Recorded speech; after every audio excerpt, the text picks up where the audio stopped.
रात को कभी आसमान देखते हो? जब हम तारों की चमकती दुनिया को देखते हैं, तो क्या कभी सोचा है कि ये सब कितने रहस्यमय और अद्भुत हैं? तारे और ग्रह देख के कभी सोचा है कि ये सब आए कहां से, कैसे बने?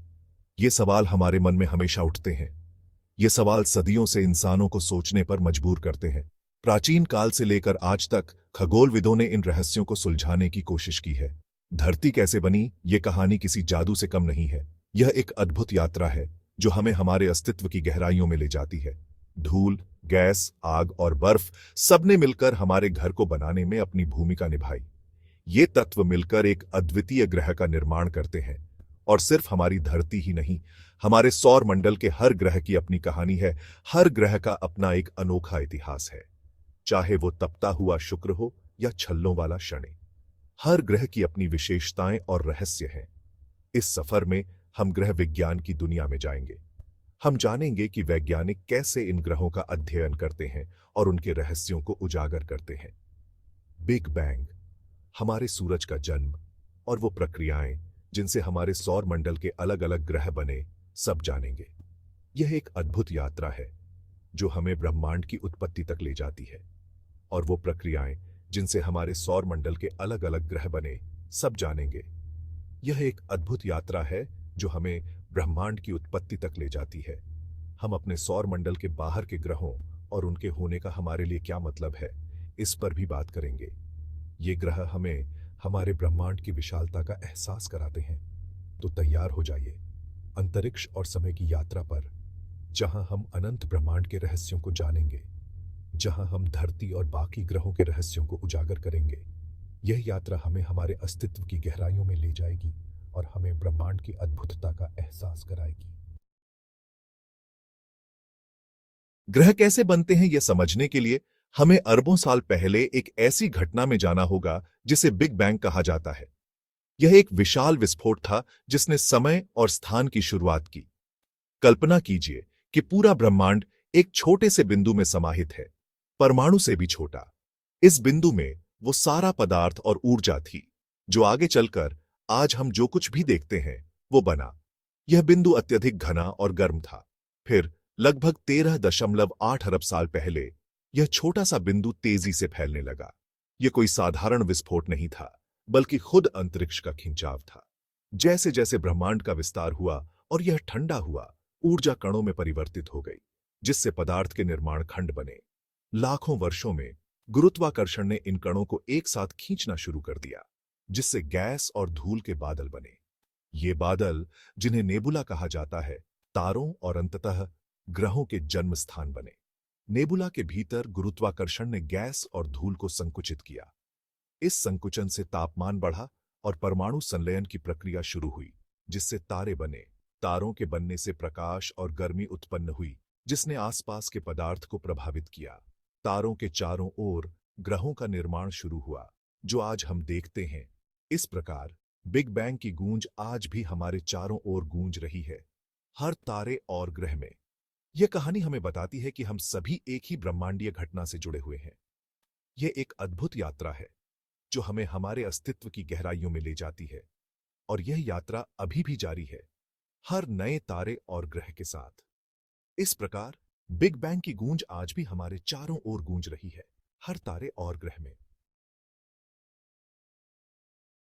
लगभग 4.6 अरब साल पहले आकाशगंगा के एक कोने में गैस और धूल के इन विशाल बादलों में से एक अपने ही गुरुत्वाकर्षण के कारण सिकुड़ने लगा। यह बादल, जिसे नेबुला कहा जाता है, धीरे धीरे अपने केंद्र की ओर खींचने लगा, जिससे एक अद्भुत प्रक्रिया की शुरुआत हुई। जैसे जैसे यह ढा, यह तेज और तेज घूमने लगा, जैसे कोई फिगर स्केटर घूमते हुए अपने हाथ अंदर खींचता है। इस घूर्णन के कारण बादल के केंद्र में पदार्थ का संकेंद्रण बढ़ता गया, जिससे ऊर्जा और गर्मी उत्पन्न हुई। बादल का केंद्र गर्म और सघन होता गया और अंततः एक तारे, हमारे सूरज, में प्रज्वलित हो गया। यह प्रज्वलन एक महत्वपूर्ण घटना थी जिसने हमारे सौर मंडल के निर्माण की नींव रखी। शेष सामग्री, गैस और धूल की एक घूमती हुई डिस्क नवजात सूरज की परिक्रमा करती रही। इस डिस्क में विभिन्न तत्व और यौगिक शामिल थे जो ग्रहों के निर्माण के लिए आवश्यक थे। यह डिस्क, जिसे प्रोटोप्लैनेटरी डिस्क कहा जाता है, वह जगह है जहां हमारे सौरमंडल के ग्रह बने। इस डिस्क में छोटे छोटे कण और बड़े पिंड शामिल थे, जो समय के साथ ग्रहों में परिवर्तित हो गए। डिस्क के भीतर धूल के छोटे छोटे कण आपस में टकराते और चिपक जाते और समय के साथ बड़े होते गए। यह प्रक्रिया लाखों वर्षों तक चलती रही, जिससे धीरे धीरे ग्रहों का निर्माण हुआ। यह प्रक्रिया, जिसे अभिवृद्धि कहा जाता है, बर्फ के गोले बनाने जैसी है, जो छोटी छोटी गेंदों से शुरू होकर धीरे धीरे बड़ी होती जाती है। इस प्रकार हमारे सौरमंडल के ग्रह और अन्य खगोलीय पिंड अस्तित्व में आए। सूरज के करीब, जहां तापमान बहुत ज्यादा था, सिर्फ लोहा और सिलिकेट जैसी चट्टानी चीजें ही जम सकीं। इन पदार्थों ने अंदरूनी चट्टानी ग्रहों बुध, शुक्र, पृथ्वी और मंगल का निर्माण किया। और दूर, जिसे हम फ्रॉस्ट लाइन कहते हैं, उसके पार तापमान इतना ठंडा था कि पानी, मीथेन और अमोनिया जैसी बर्फ जम सकती थी। इन बर्फों ने चट्टान और धातु के साथ मिलकर विशाल ग्रहों बृहस्पति, शनि, अरुण और वरुण के केंद्रों का निर्माण किया। पृथ्वी अपने शुरुआती दौर में चट्टान और धातु का एक पिघला हुआ गोला थी, जिस पर क्षुद्र ग्रहों और धूमकेतुओं की बमबारी हो रही थी। ज्वालामुखी फटते थे, जिससे वातावरण में गैसें फैलती थीं। लाखों वर्षों में पृथ्वी ठंडी हुई और जम गई, जिससे आज हम जिस ग्रह को जानते हैं वह बना। भाग 5। पानी की दुनिया। पृथ्वी कैसे अनोखी बनी। पृथ्वी के बारे में सबसे उल्लेखनीय चीजों में से एक है यहां तरल पानी की उपस्थिति। जीवन के लिए एक महत्वपूर्ण घटक, जैसा कि हम जानते हैं। यह सारा पानी कहां से आया? कुछ वैज्ञानिकों का मानना है कि पृथ्वी का पानी धूमकेतुओं और क्षुद्र ग्रहों द्वारा लाया गया था, जो अपने प्रारंभिक इतिहास के दौरान ग्रह से टकराए थे। सौरमंडल के निर्माण से बचे हुए इन बर्फीले पिंडों में पानी की बर्फ थी, जो प्रभाव पर वाष्पीकृत हो गई और अंततः हमारे महासागरों का निर्माण हुआ। पृथ्वी की एक और अनूठी विशेषता इसका वातावरण है। प्रारंभिक पृथ्वी का वातावरण आज हम जो सांस लेते हैं उससे बहुत अलग था।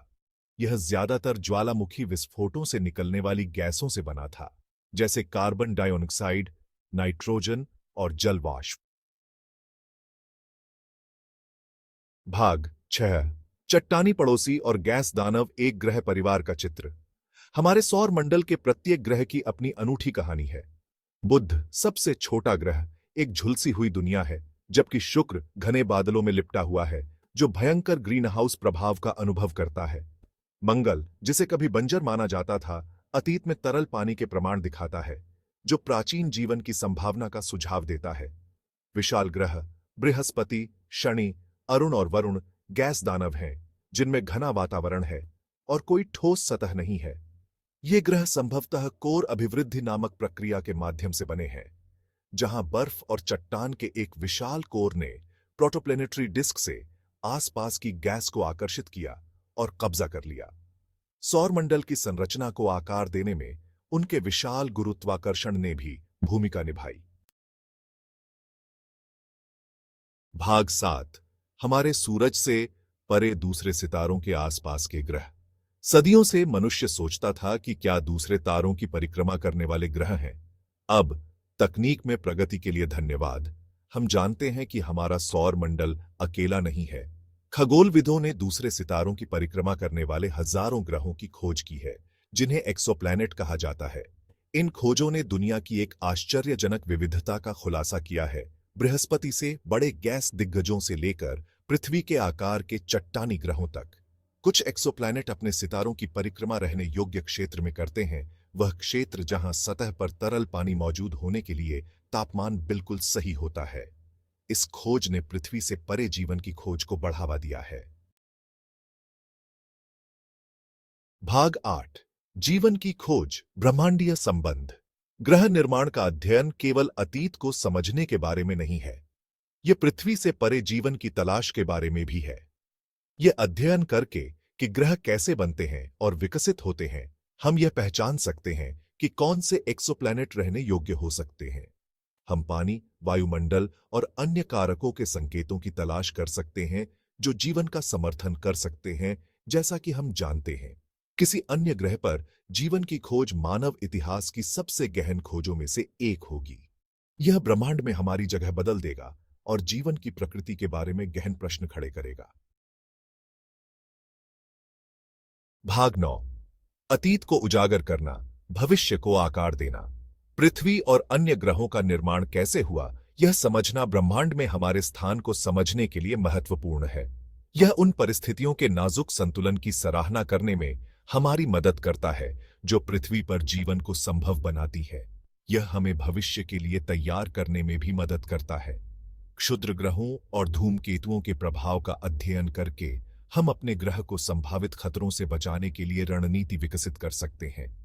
हमारे सौर मंडल के भीतर और बाहर ग्रहों की खोज ब्रह्मांड की हमारी समझ को प्रेरित और चुनौती देती रहती है।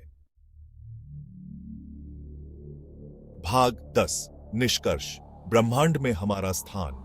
गैस और धूल के घूमते हुए बादल से पृथ्वी एक अद्वितीय और जीवंत ग्रह के रूप में उभरी। इसकी कहानी ब्रह्मांडीय ताकतों की विस्मयकारी शक्ति और जीवन को संभव बनाने वाली परिस्थितियों के नाजुक संतुलन का प्रमाण है। जैसे जैसे हम ब्रह्मांड का पता लगाना जारी रखते हैं और ग्रह निर्माण के रहस्यों को उजागर करते हैं, हम अपने स्वयं के ग्रह की कीमतीता और ब्रह्मांड में सभी चीजों के अंतर संबंध के लिए गहरी प्रशंसा प्राप्त करते हैं। पृथ्वी से परे जीवन की खोज, जो हमारी स्वाभाविक जिज्ञासा और ब्रह्मांड में अपनी जगह समझने की इच्छा से प्रेरित है, आने वाली पीढ़ियों को प्रेरित करती रहेगी।